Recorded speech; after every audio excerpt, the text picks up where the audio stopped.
Weather update po muna tayo mga Carspi. Patuloy kayong magiging maulan ng panahon ngayong araw. Alamin po natin ang latest weather update mula po sa Pag-asa. Magandang umaga po. Magandang umaga po sa ating mga taga-subaybay sa maging lagay po ng panahon natin ngayong araw. Sa kasalukuyan po ay wala tayong binabantayan na LPA o bagyo sa loob at labas ng ating Philippine Area of Responsibility. Ngunit ilang bahagi pa rin po ng Luzon ang mga karanas ng maulan na panahon. Dulot pa rin po ng amihan, pati na rin ng shear line.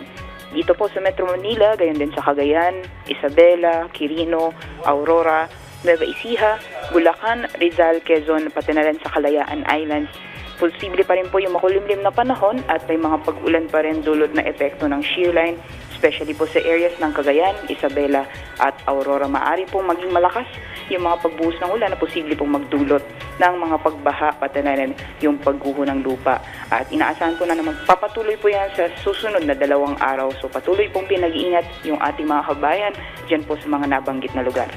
Dito naman po sa nalalabing bahagi ng Cagayan Valley at Cordillera Administrative Region, dulot po na epekto ng amihan, magiging maulap din po yung kalangitan.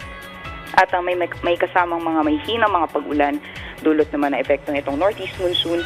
And for the rest of the country naman po, generally fair weather po inaasahan natin, liban na lamang po yung mga posibilidad na mga biglaan o mga panandaliang buhos ng ulan, dulot po ng mga thunderstorms na mas madalas nararanasan sa hapon o sa gabi.